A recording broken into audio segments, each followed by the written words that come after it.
Malam hari ini kita ketemu tokoh terakhir dari generasi pertama filsafat Islam. Setelah Ibnu Rus, sebenarnya banyak orang bilang tradisi filsafat dalam Islam itu meredup. Yang merajalela mendominasi zaman itu adalah tradisi fikih. Bahkan mungkin sampai hari ini sebenarnya. Ranking 2 di bawah fikih, tasawuf, tarekat. Ranking 3 tauhid, ilmu kalam. Dan kalau masih ada ya filsafat ranking 4, kalau dianggap masih ada. Karena agak susah sekarang, selain secara ontologis memang agak rancu-rancu gimana nama filsafat Islam itu, seperti tidak jelaskan di pertemuan pertama. Hari ini kan agak rancu dengan ini teologi apa filsafat sih, ilmu kalam apa filsafat, masuk filsafat kok bisa Islam. Harusnya naik filsafat itu ya tidak Islam, tidak Kristen kan gitu. Itu perdebatan-perdebatan awalnya. Tapi yo meskipun filsafat secara definitif tidak kita temukan secara tegas wajahnya seperti era-era Ibnu Khaldun ke belakang, tapi yang jelas tradisi berpikir saintifik, tradisi berpikir kritis, tradisi berpikir emansipatif, filosofis, logis itu tidak bisa mati. Sampai hari ini masih banyak, jangan takut. Meskipun tidak setegas dulu politik identitasnya. Malam ini kita ketemu tokoh besar yang setanding dengan Ibnu Rus, setanding dengan Ghazali, meskipun dalam ranah yang agak berbeda. Kalau Ghazali dikenal dengan filsafat tasawufnya, dunia laduniyahnya, irfaninya, sementara Ibnu Rus dikenal burhannya. Malam ini kita ketemu Ibnu Khaldun yang sudah tidak lagi sibuk dengan isu langit, sudah turun ke bumi. Ibnu Khaldun dikenal sebagai tokoh filsafat sosial dan filsafat sejarah. Ada yang bilang dia bapaknya historiografi dan sosiologi, ilmu sejarah dan ilmu sosial. Meskipun kalau dilihat dari sejarah tidak banyak umat Islam yang mengapresiasi Ibnu Khaldun. Pikiran-pikiran Ibnu Khaldun ini populer belakangan justru dalam tanda petik atas jasanya para orientalis yang membongkar-bongkar tradisi pemikiran Islam, dan antara lain ketemulah dengan Ibnu Khaldun, orientalis yang dikenal membangkitkan kembali ide-idenya Ibnu Khaldun, namanya Franz Rosenthal. Kalau di Indonesia pikiran-pikirannya Ibnu Khaldun dikenalkan, diterjemahkan kitabnya Muqaddimah oleh Ahmadi Toha kalau tidak salah. Itu pun dari pesantren ke pesantren dia menerjemahnya lama, termasuk di Jogja. Cuma jasanya Ahmadi Toha membuat Ibnu Khaldun dikenal lagi, karena Muqaddimah itu tebal segini. Itu muqaddimahnya loh ya, karena kitab aslinya judulnya Al-Ibar.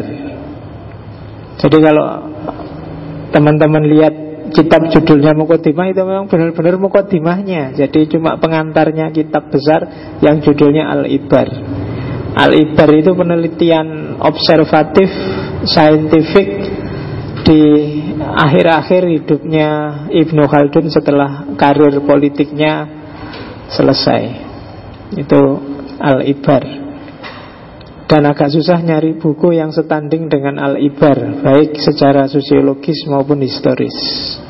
Di isinya kalau coba dibaca muqaddimah aja, di situ kan ada macam-macam teori sosial, teori sejarah, fakta, fenomena dunia Arab era itu. Itu Ibnu Khaldun.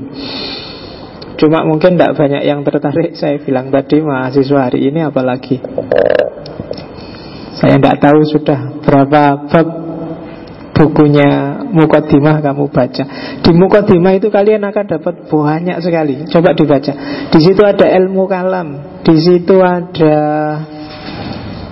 kalau ada yang pernah baca bukunya Fazlur Rahman yang judulnya Islam. Kalau Fazlur Rahman itu kan sangat teoritis. Tapi kalau Ibnu Khaldun ini plus faktanya. Dia ngomong di Arab zaman itu kayak gimana, fenomena tumbuh maju dan tenggelamnya dari dinasti ke dinasti. Kemudian ngomong tentang ilmu-ilmu, baik ilmu teoritis maupun ilmu terapan, itu semua ada di Muqaddimah. Oke, kenalan dulu sama orang besar ini. Ya fotonya nggak ada, cuma kalau di hampir semua kitab-kitabnya atau ilustrasi di internet biasanya pakai gambar itu. Saya lupa ini kemarin dipakai juga ilustrasi untuk tokoh siapa gitu, tidak tahu apa Farabi apa Ibnu Sina, ya pakai itu juga. Tidak apa-apa lah, pokoknya bayangannya orang-orang kan karena dia orang sana, orang Arab, agak bau-bau Eropa, ya irungnya bangir, jenggotan, kumisen kan mesti gitu. Nggak terbayangkan nggak punya jenggot, nggak punya kumis, apalagi hidungnya pesek. Karena ya pesek itu kan hanya hak prerogatif kita orang-orang Timur. Kalau orang sana itu banyak yang susah karena punya hidung panjang dan bangir. Padahal kita kan memimpikan hidung yang kayak gitu. Kadang-kadang peradaban itu kan kebalikannya. Orang Jepang, Cina itu sipit-sipit. Mereka memimpikan mata yang lebar. Maka kalau bikin gambar orang, bikin komik itu kan biasanya matanya lebar-lebar, besar-besar, karena mereka pingin yang besar-besar. Kayak kamu yang orang Indonesia yang karena merasa kulitmu coklat cenderung hitam, kan bagi kamu ideal itu yang kulitnya putih. Maka kosmetik make up pemutih kan laris. Kalau penghitam nggak ada kan. Coba ada yang menghitamkan kulit, itu nggak akan laku. Tapi yang memutihkan kulit laku. Kenapa? Karena mimpimu adalah mimpi putih, kiblatmu kiblat putih. Tapi orang Barat padahal nggak terlalu suka juga dengan yang terlalu putih. Oke, Ibnu Khaldun nama lengkapnya sepanjang itu. Mungkin kamu untuk menghafalkannya bisa 10 menit. Waliyuddin Abdurrahman bin Muhammad bin Muhammad bin Muhammad bin Al-Hasan bin Jabir bin Muhammad lagi bin Ibrahim bin Abdurrahman lagi baru bin Khaldun Al-Hadrami, karena nasabnya dari Hadramaut meskipun dia lahir dari Tunisia. Orang tuanya sebenarnya aslinya Andalusia tapi pindah ke Tunisia. Tapi keluarganya Ibnu Khaldun ini termasuk keluarga tua. Apa ya? Kalau di sini pokoknya keluarga sepuh lah, dari keluarga yang abunya agak tua.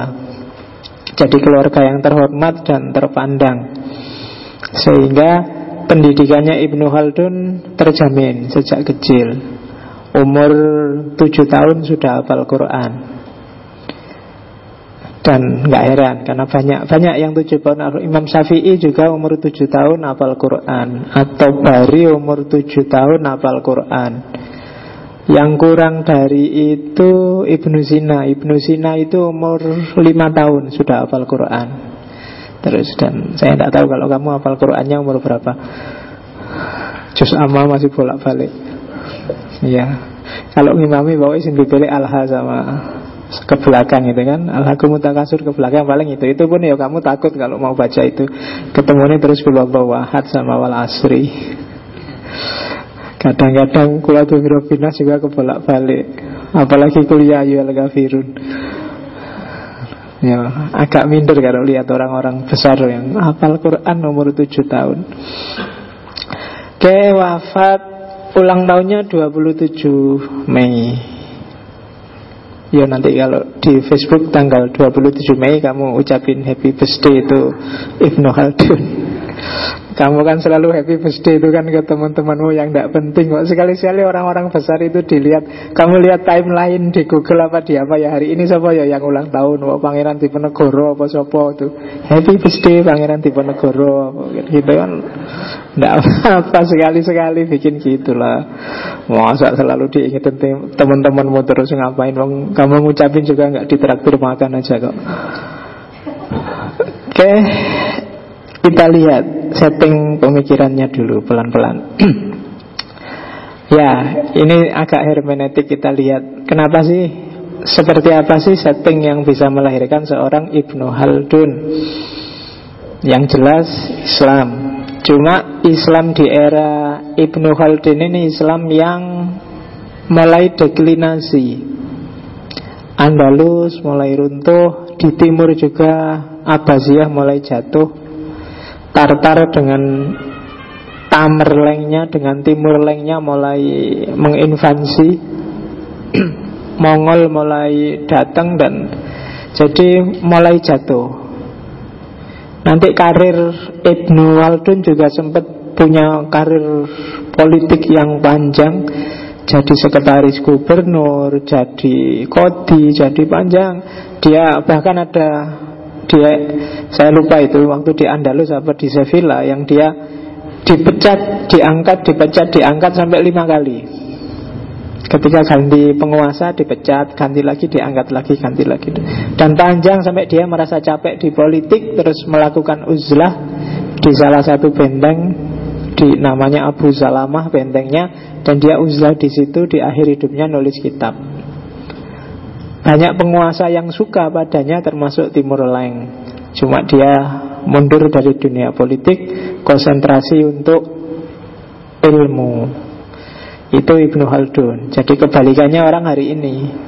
Banyak orang hari ini itu yang pinter, canggih, ilmiah, kapasitas intelektualnya tinggi, tapi itu hanya jadi jembatan untuk besok nyari jabatan. Kalau dulu malah enggak, dikasih jabatan tapi jabatannya dibuang demi ilmu. Sekarang mungkin enggak ada orang kayak gitu, buang jabatan untuk ingin ngejar ilmu. Oke, dia spesifik. Sebenarnya dia sejak kecil belajar semua disiplin ajaran Islam plus sastra serta hukum. Cuma pada akhirnya dia dikenal sebagai sosiolog, sejarawan. Dan hidupnya menjelajah kemana-mana. Saya bilang tadi, dia termasuk dari keluarga Hadramaut, keluarga Arab tua. Kemudian orang tuanya dari Andalusia, tapi kemudian pindah ke Tunisia.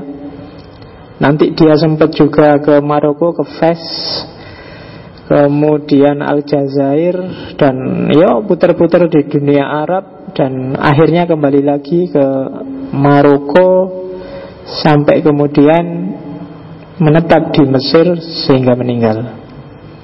Jadi sudah ngerti mana-mana. Kalau zaman dulu relatif agak gampang melakukan rihlah ilmiah, tidak kayak sekarang. Kalau sekarang kan kamu repot nyari visa lah, nyari fiskal, ngurus macam-macam. Kalau dulu ya ingin berangkat aja. Tidak ada visa-visanan, nggak ada izin-izinan, visa kerja atau visa belajar, nggak ada urusan itu. Kalau zaman dulu ya ingin kemana jalan aja, dan nggak mikir uang, mau jalan kaki apa pakai onta apa pakai kuda, kan itu aja. Kan masih belum ada pesawat. Kalau sekarang kan kamu nggak berani. Para ulama zaman dulu juga gitu loh, jangan salah. Di Indonesia itu kadang-kadang seorang kiai besar itu sebelum dia jadi kiai biasanya menjelajah dari pesantren ke pesantren. Jarang ada kiai yang belajar di pondok EDW apa diajari bapaknya sendiri. Dia pasti menjelajah dari pondok ke pondok. Makanya saya sarankan, ini kan Ramadan off, kampus kosong, masjidnya juga libur, cari pondok. 1 bulan lah kamu mendalami apalah yang bermanfaat, ilmu hisab apa, ilmu sihir apa, ilmu apa. 1 bulan. Nanti balik ke sini kan kamu punya daya gairah baru, mondok kilat. Atau masjid aja bikin pondok Ramadan. Kursus apa 1 bulan, nanti selesai Ramadan Idul Fitri kamu sudah punya bekal baru. Oke, dia banyak mendalami budaya timur, ahli tentang sejarah Arab. Jadi kalau hari ini mungkin mirip-mirip Jabiri, cuma Jabiri kan hanya fokus pada nalarnya. Kalau Ibnu Khaldun semuanya. Kalau kamu ingin jadi Ibnu Khaldun, tulislah misalnya sekarang Islam Indonesia. Nggak usah pakai teori, kamu jelasin aja A sampai Z-nya Islam Indonesia. Bagaimana Islam Indonesia itu melihat hisab dan ru'yat, bagaimana MUI-nya, bagaimana sekolah-sekolahnya, bagaimana interaksi antar aliran di Indonesia, bagaimana, jelasin semuanya. Nanti kamu mungkin bisa nulis kitab yang nyanyi Al-Ibar. Mungkin jauh lebih tebal karena realitas sosial itu kan semakin lama semakin kompleks. Narasikan, nggak usah mikir teori, sudah deskripsikan aja. Setiap kali awal Ramadan di Indonesia selalu ada perselisihan melihat hilal, apakah hilal, jelasin aja apa adanya dan mesti nanti jadi tebel. Kasih judul aja Islam Indonesia apa adanya. Itu kan lo tak jamin laku kamu. Orang berarti daripada yang bulut pakai analisis neko-neko malah bikin pening. Tapi ini apa adanya, cerita apa anane, kan itu aja. Islam Indonesia. Oh itu sip itu. Kalau kamu bisa kayak gitu, modalnya gampang tekun. Sekarang nggak terlalu capek, nggak kayak dulu kamu tinggal. Kalau males ke lapangan ya internet, lihat data-data itu kan gampang. Kalau Indonesia terlalu besar ya Islam Jawa. Nggak pakai teori, Islam Jawa apa adanya hari ini. Bukan yang dulu, yang hari ini aja. Yang dulu datamu terbatas, aksesmu juga agak kurang. Yang hari ini kan kelihatan, yang senyatanya. Dan sebenarnya itu yang dilakukan oleh Ibnu Khaldun. Karena dia mengalami banyak dinasti, dia bisa cerita tentang dinasti-dinasti. Kapan dia naik, kapan dia turun. Baru setelah ngerti faktanya semua, dia baru bikin teori-teori, bikin kategori-kategori. Oh berarti negara itu kadang ada naik, ada turun, ada jatuh, ada siklusnya, ada dan seterusnya. Jadi teorinya belakangan. Yang faktanya kan yang penting punya dulu. Beda sama kita sekarang. Di kampus-kampus itu kadang-kadang teorinya dulu, metodologi dulu. Tiap hari diskusi metodologi, tapi nggak pernah dipraktekkan. Pokoknya metodologi. Nah, kebalikannya kalau Ibnu Khaldun ini. Oke, dan ya dia hidup di tengah-tengah orang Arab yang jadi objek kajiannya sendiri. Ya pasti aja dia bisa mendalam. Kalau bahasa antropologisnya, baik secara emik maupun secara etik, baik melihat permukaan budaya maupun kedalaman budaya, dia sama-sama ahli di sana. Kemudian ya orientasinya ya semangat Islamnya tetap dibawa. Nanti di banyak teori-teori yang dia bangun tetap memasukkan bagaimana dialektika antara Islam sebagai ideologi dengan kenyataan hidup umat Islam sehari-hari. Jadi bagaimana umat Islam mendialogkan antara ideal dan realita hidupnya. Dan itu yang dibahas dalam Al-Ibar. Ya selain Al-Ibar sebenarnya Ibnu Khaldun juga nulis banyak buku yang lain. Dia nulis juga syarah kitab-kitabnya Ibnu Rus. Dia nulis juga tentang aritmatika, tentang matematika multidimensi. Meskipun Ibnu Khaldun sendiri mengkritik orang yang multi talents. Nah, nanti kita lihat ya. Dia nggak suka. Dia pelopor yang namanya profesionalisme. Dia yang menginisiasi spesialisasi kajian. Oke, nanti pikiran-pikirannya mengilhami banyak filosof barat, mulai Agus Comte dan kawan-kawan, baik dari tradisi sosiologis, filsafat sosial, termasuk juga dari tradisi filsafat sejarah. Mungkin pengaruhnya ke Hegel, Kant, banyak. Kalau ditelusuri banyak ide-idenya. Makanya sejak kemarin kan kita lihat ternyata memang lahirnya Renaissance dan meledaknya peradaban Barat sampai hari ini dia jadi pelopor peradaban, itu sebenarnya memang perannya Islam besar. Karena konsep-konsep dasar, ide-ide dan inspirasi awal dari semua bangunan dasar kemajuan Barat itu dari Islam. Mulai kemarin Ibnu Rus, Ibnu Sina dan kawan-kawan. Oke, kita lihat sekarang sejarahnya. Ibnu Khaldun orang pertama yang bilang bahwa sejarah itu tidak semata-mata cerita tentang peristiwa yang terjadi, tapi juga melibatkan subjek gitu. Jadi kalau ada peristiwa A, terus aku menceritakan peristiwa A itu, ini kan namanya narasi sejarah. Dalam narasi sejarah ada dua variabel, ceritanya sendiri dan aku yang cerita. Gitu. Kalau kemarin kamu SMA apa mungkin di pelajaran sejarah itu kan yang dikedepankan ceritanya, tidak pernah dibahas siapa yang cerita. Nah, kalau ceritanya itu sejarahnya, siapa yang cerita itu biasanya jadi kesibukannya disiplin nantinya belakangan namanya filsafat sejarah. Jadi kalau ada berita apapun, perhatikan juga siapa yang cerita, dari siapa berita itu. Kenapa itu menentukan kualitas dan nilai dari sejarah. Dari siapa? Sama-sama, ya memang ada sih penculikan jenderal-jenderal, tapi cerita versinya Orde Baru dengan cerita versinya era reformasi mungkin beda. Jadi dari siapa dulu yang ngomong? Ya paling gampang ya contoh hari ini itu loh. Kalau kamu buka internet, ada cerita tentang Prabowo. Kamu kan terus yang suka Prabowo atau yang tidak suka Prabowo kan terus bereaksi. Tapi sebelum bereaksi coba cek dulu, itu dari siapa? Kamu lihat, oh ini kok muji-muji Prabowo terus. Oh ya wajar, wong TV One kan gitu.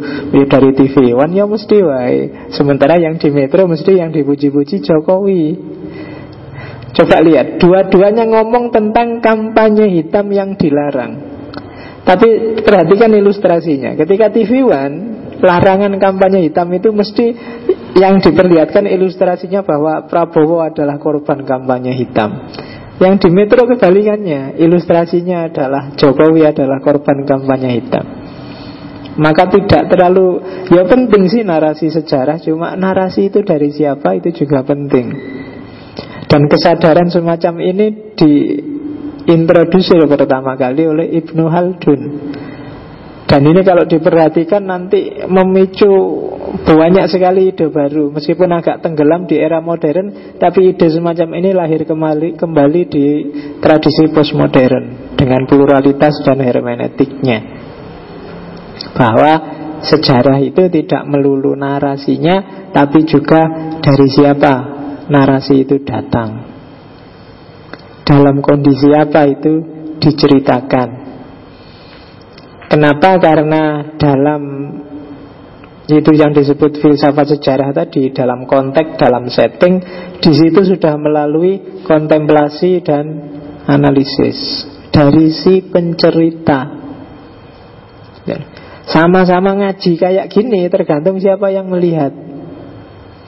Ada yang melihat, wah ngaji ini penting. Ada yang melihat, ya enggak, daripada nganggur aja. Ada yang melihat, wah ngaji. Kenapa sih penceritanya yang ngomong? Jadi aspek kontemplasi dan analisisnya ada. Dan nalar semacam ini nanti jadi modus utama postmodernitas. Dan jauh sebelumnya Ibnu Khaldun sudah ngomong tentang itu. Oke, kalau Ibnu Khaldun melihat ketika dia menceritakan tentang fenomena masyarakat, dia biasanya pakai tidak cuma empiris tapi juga historis. Itu yang disebut tadi, tidak cuma narasinya tapi juga settingnya. Jadi sejarahnya dan juga faktanya. Nah, itu yang agak beda kan, fakta sama setting sama konteks. Itulah. Bahwa misalnya ini faktanya adalah teh, tapi siapa yang ngasih teh ini kan menentukan nilai dari teh ini.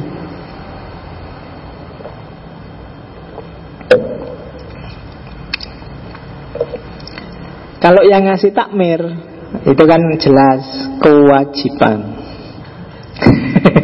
atau penghormatan kan gitu. Tapi kalau yang ngasih pacarmu, kamu bertamu di rumahmu, di rumahnya, terus kamu dikasih teh, itu kan nggak sekedar kewajiban, tapi apa ya? Apa ya kira-kira? Ya mungkin kasihan, mungkin basa-basi, mungkin macam-macam maknanya, ya kan?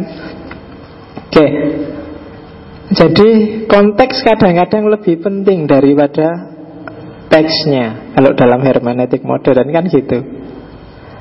Misalnya tiba-tiba ada orang bilang padamu I love you, terus kamu GR, wah berarti seneng padaku, kamu suka padaku. Enggak, itu loh kaosmu ada tulisannya I love you. Loh, itu kan konteks. Kata-kataku I love you, tapi ternyata maksudnya cuma baca tulisan di kaos. Itu kan jauh. Kalau berhenti di kata-kata, nggak lihat konteksnya, itu memang wah dia sedang mengekspresikan cinta. Itu kan enggak.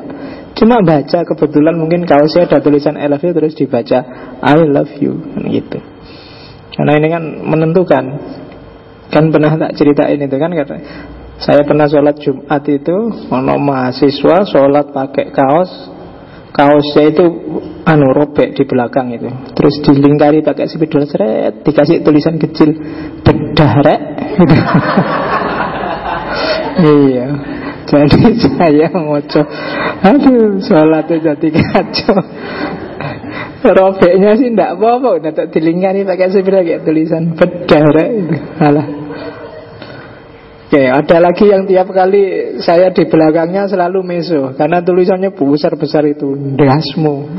Jadi setiap kali di belakangnya mesti moco ndasmu. Nanti ketemu lagi di lantai 2, di belakang dia lagi, wah ndasmu lagi.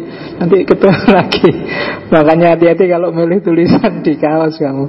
Kadang-kadang isinya bikin orang ndak karu-karuan.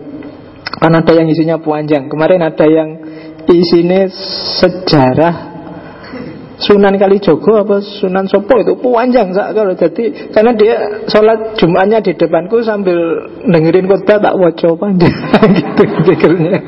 Jadi ono sejarah Sunan Kalijogo sak kaos itu di belakang. Itu khas itu kan. Ya kan lu konteks dan teks ternyata jauh bisa berpengaruh. Tidak selalu yang kelihatan itu terus maknanya sama persis dengan itu. Dan inspirasi ini pertama kali dimunculkan oleh Ibnu Khaldun dalam filsafat sejarahnya. Jadi itu cara pertama dalam memahami sejarah. Oke, sejarah itu katanya Ibnu Khaldun ada sisi ekstrinsiknya dan ada sisi intrinsiknya. Ya, implikasi dari yang tadi. Jadi ketika kita membaca sebuah kitab sejarah, sebuah buku sejarah, ya ada narasinya, ada sisi subjektif dari yang bikin narasi sejarah. Itulah aspek intrinsik. Karena sifatnya subjektif, maka dia harus dikritisi. Dan istilah kritisisme, kritik itu kan nanti ketemunya berakhir di filsafat. Jadi sejarah tidak bisa lepas dari filsafat. Dan dari sini nanti muncul kajian baru yang dikenal sebagai filsafat sejarah. Jadi filsafat sejarah itu enggak kok terus memfilsafati peristiwa demi peristiwa, tapi masuk ke dimensi intrinsik dari fakta atau narasi sejarah yang disampaikan. Itu namanya historiografi. Isinya adalah tentang pertanyaan bagaimana dan mengapa dari sejarah. Mengapa ada peristiwa A, mengapa dia cerita begitu, bagaimana bisa, dan seterusnya. Itu pertanyaan-pertanyaan dari filsafat. Kenapa sih kok selalu dikenalkan bahwa filsafat itu pertanyaannya mengapa dan bagaimana? Kok bukan apa, Pak? Kan apa itu lebih penting sebelum orang bagaimana dan mengapa. Ya, karena begitu orang tanya mengapa atau bagaimana, berarti dia sudah selesai dengan apa. Orang tidak akan bisa jawab bagaimana dan mengapa kalau apanya belum terjawab. Jadi seolah-olah filsafat, berarti filsafat sudah tinggi ya, tidak butuh apa. Tidak, dia sudah selesai dengan apa. Apa, kapan, di mana itu harusnya sudah selesai. Setelah apa, kapan, di mana terjawab, baru orang tanya bagaimana dan mengapa. Sebelum apanya ketemu kan orang tidak bisa ngomong mengapa dan bagaimana. Sebelum aku ngerti bahwa ini teh terbuat dari air yang dikasih gula, yang dikasih teh, aku tidak bisa jawab bagaimana cara bikin teh, dan juga tidak bisa jawab mengapa kok ada teh di sini. Karena faktanya sendiri aku tidak kenal. Maka apa itu pasti sebelum bagaimana dan mengapa.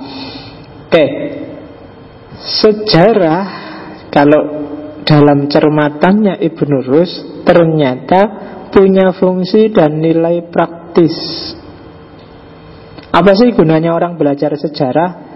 Dalam cermatannya Ibnu Khaldun itu, di Arab zaman itu sejarah sering dijadikan alat oleh para penguasa atau siapapun yang punya hubungan dengan pengambilan keputusan untuk membackup, untuk mendukung kebijakan-kebijakan mereka. Jadi narasi sejarah sejak dulu itu selalu disetir oleh penguasa kalau dalam cermatannya Ibnu Khaldun. Jadi misalnya apa wis sejarah babat tanah Jawa, para raton yang tentang Majapahit itu banyak sekali naskah kuno itu dulu pasti disusun dengan kepentingan penguasa sesuai kebijakan para penguasa zaman itu. Yang tidak sesuai ya disuruh buang, disingkirkan. Kalau ada narasi-narasi sejarah versi yang agak menjelek-jelekkan yang punya kuasa, pasti disingkirkan. Itu hasil cermatannya Ibnu Khaldun. Ya nggak jauh-jauh, dulu Orde Baru kan juga gitu. Jangan baca buku ini, jangan baca buku ini, jangan baca buku ini, selalu begitu. Dalam sejarah Islam juga begitu. Kamu yang Sunni selalu diwanti-wanti, jangan baca bukunya Wahabi, jangan baca bukunya Syiah, jangan baca bukunya Ahmadiyah, jangan bacakan, selalu begitu. Kalau bahasanya Montgomery Ward itu namanya strategi kuasa. Bukan karena kalau membaca itu terus bahaya bagimu, tapi kalau kamu baca itu terus kamu paham, ini bisa membahayakan kekuasaan. Kalau kamu misalnya zaman Pak Harto, kamu dilarang baca komunisme, sosialisme, ya karena ketika kamu mendalam di situ, kamu bisa menggoyang ideologi developmentalisme model kapitalis yang dikembangkan oleh Orde Baru. Semakin besar orang ngerti itu, mungkin semakin cepat orang menggoyang Soeharto. Tapi kan ada strategi kuasa yang bikin orang benci setengah mati terhadap sosialisme, komunisme, dan lain-lain. Dalam Islam juga begitu. Di Sunni Islam juga begitu. Yang Syafi'i juga begitu. Yang semuanya begitu. Itu hasil cermatannya Ibnu Khaldun. Ternyata sejarah itu selama ini sering dipakai oleh para penguasa. Ya sejarah itu sebenarnya memang penting. Kita hidup pedomannya sejarah, cuma jangan terpaku dengan sejarah. Saya lupa ada ahli sejarah yang bilang posisikan sejarah seperti lampu spion, seperti kaca spion. Jadi bukan kaca utama. Kalau kamu naik motor atau naik mobil kan, kamu jangan lihat spion terus, kamu mesti nabrak ke depan. Tapi juga jangan cuek dengan spion. Siapa ngerti kamu disalib dari belakang, kamu tidak siap. Jadi sekali-sekali dilihat, sekali-sekali dilirik. Tapi jangan nonton spion terus. Kalau nonton spion terus, ya bisa gawat. Itu positioningnya sejarah. Jadi ada fungsi politik dari sejarah, yaitu melanggengkan kekuasaan. Kemudian sejarah juga bisa membantu untuk bikin stabilitas, bikin harmoni, untuk menata kota. Jadi ya tadi, orang belajar sejarah, dia bisa dapat banyak manfaat, banyak pengetahuan baru. Dengan pengetahuan ini dia menata hidupnya. Jadi menata, namanya tadbirul mudun, tadbirul Madinah, mengelola hidup. Bekalnya pengalaman. Semua teori itu kan sumbernya pengalaman, sumbernya dari sejarah. Kenapa Indonesia pakai Pancasila? Kenapa Indonesia pakai Undang-Undang 45? Kenapa kok pakai burung Garuda sebagai simbol? Kenapa kok enggak pakai Komodo? Komodo kan identitas asli Indonesia. Kenapa kok malah pakai burung Garuda? Pasti ada setting sejarah di sana. Jangan dilepaskan dari settingnya. Kalau dilepaskan mungkin kamu komplain. Padahal identitas kita itu kan Komodo, kemudian apalagi yang khas Indonesia itu kan. Kok malah burung Garuda? Kalau burung Garuda kan mirip-mirip aja sama Amerika yang pakai burung elang. Mirip-mirip aja sama apa ya? Yang pakai Garuda kan banyak, yang pakai burung-burung elang itu kan. Kenapa kok enggak pakai Komodo? Pasti ada setting sejarah di sana. Pasti ada penataan, ada pengaturan di sana, ada argumen, ada logikanya. Dan itulah gunanya belajar sejarah. Jangan sekali-sekali melupakan sejarah, katanya Soekarno. Oke, jadi pahami sejarah dengan cara lihat aspek ekstrinsik dan intrinsiknya. Dekatilah sejarah secara kritis, karena seringkali sejarah dipakai sebagai alat politik demi tujuan kekuasaan. Oke, terus hati-hati ketika berdekatan dengan informasi-informasi sejarah. Ada banyak sebab. Setelah kita lihat konteks, telitilah dari konteks itu ada enggak ciri-ciri itu. Kalau ada ciri-ciri itu, kita patut curiga. Ciri yang pertama adalah orang yang membawa kabar, orang yang membawa berita itu, sejarah itu, yang pertama, apakah dia fanatik enggak dengan ideologinya sendiri. Kalau dia fanatik, pasti sejarah ya, berita yang dia bawa tendensius, sesuai madhabnya, sesuai ideologinya. Di fanatik itu berarti ya right or wrong my country, benar salah pokoknya pacarku paling cakep, itu fanatik sudah. Jadi apa-apa pokoknya mesti duitku sing paling apik, nggak mungkin salah, itu berarti fanatik. Kabar, cerita, sejarah dari orang atau kelompok orang atau lembaga yang seperti ini, itu perlu dikritisi, karena biasanya nggak fair gitu. Yang dilihat baiknya dirinya saja dan jeleknya orang lain saja. Itu sering seperti itu. Jadi ciri pertama, kemungkinan ada distorsi sejarah, bahwa yang membawa cerita sejarah itu adalah seorang yang fanatik, seorang yang sangat terikat oleh ideologinya. Kemudian yang kedua, terlalu percaya. Orang yang gampang diapusi. Orang yang gampang percaya. Dikasih tahu A percaya, dikasih tahu B. Nah, kalau yang membawa berita orang yang kayak gini, itu juga rentan manipulasi. Jadi kamu dikasih tahu temanmu bahwa hati-hati lo ya, ada gini. Siapa yang kasih tahu kamu ini? Dia ini yang dikasih tahu ini, coba kamu cek apakah anak ini teguh pendirian atau gampang diapusi. Kalau dalam ilmu hadis kan sangat hati-hati menerima berita dari orangnya ini. Nah, ini jenis kedua. Jadi apakah orang ini mudah percaya dan mudah dibohongi? Kalau dia mudah percaya dan mudah dibohongi, hati-hati informasi dari orang ini. Bukan nggak salah sih dia, cuma mungkin dia nggak kritis dalam menerima berita. Jadi mungkin dia lugu, jadi manut dikasih tahu ke selatan, jangan ke selatan, sampai selatan, jangan ke selatan, ke utara aja, dia pokoknya bulat. Orang yang nggak punya pendirian, orang yang bahasa zaman dulu menyebutnya imannya lemah, Agak berat, imannya lemah itu berarti keyakinannya gampang goyang. Kamu kuliah gak usah pacaran, pacaran itu ganggu. Pokoknya kamu gak lulus-lulus kalau pacaran. Iya toh, iya, ya wis aku gak pacaran. Begitu temennya pacaran, aku pacaran